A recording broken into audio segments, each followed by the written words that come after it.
Nazareth, lumayas kayo dito sa lugar na ito. Your defeated enemies.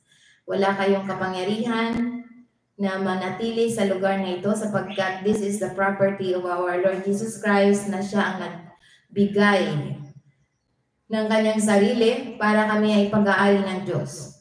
Ang lahat ng mga anak ng Diyos ay pag-aari niya at kayo mga espiritu ng kahirapan, espiritu ng mga sakit, espiritu ng mga Diyos-Diyosan, mga espiritu ng kapre, duwende, witchcraft, mga espiritu ng mambabara, mangkugulang, manggagaway. Sa pangalan ng Panginoon Jesucristo na taga Nazareth, lumayas kayo sa lugar na ito. Sa pangalan ng Panginoon Jesucristo na taga Nazareth, I bind you in the name of Jesus Christ of Nazareth. Ibinabalik ko kayo sa halis sa iyong pinanggalingan, mga espiritu ng spirit of death in the name of Jesus Christ of Nazareth. Lalong-lalo na sa mga tao na andun ngayon sa ospital. Ikaw, espiritu ng sakit, espiritu ng sakit sa puso, espiritu ng hindi makahinga, espiritu ng spiritual death, spirit of death, in the name of Jesus Christ of Nazareth.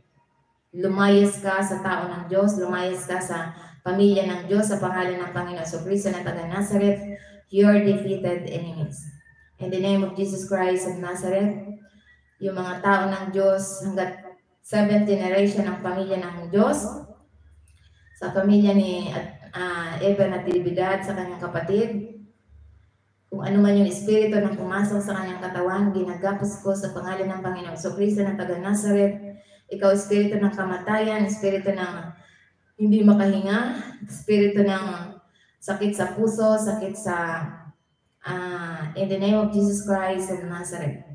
Ginagapos kita, tinatalian kita, at ibinabalik kita sa hadis. At thank you, Father God, sa pagre-restore mo ng kagalingan mula ulo hanggang paa is normal. Thank you, Father God.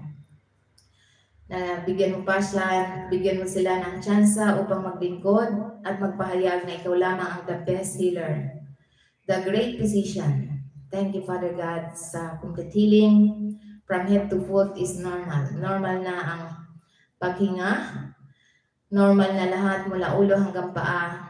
Thank you, Father God. Salamat, Ama, sa complete healing. According to your words, ang sino mang sumasampalataya hindi mapapahiya. Kaya salamat, Ama, na hindi ako mapapahiya sapagkat ako'y sumasampalataya sa iyo.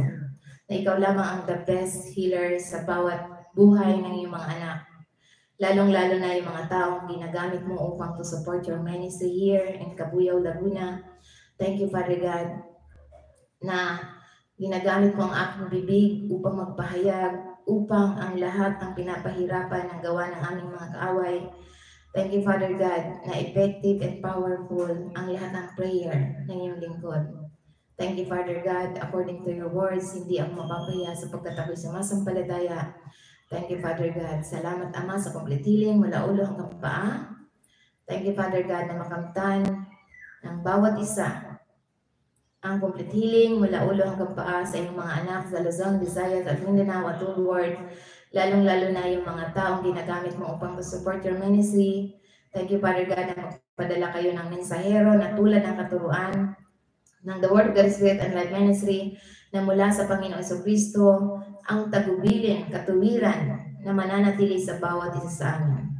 Thank you, Father God, sa victorious life, successful life, abundant life.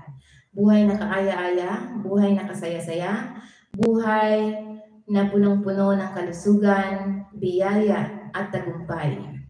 Salamat, Ama. All the glory and honor belongs to you. In Jesus' name I pray. Amen. Praise the Lord. Glory to God. Isang mapagpalang umaga po sa ating lahat. So welcome back po sa ating gawain. Bye for now and God bless everyone. At ingat po tayong lahat. Thank you po sa lahat ng mga viewers.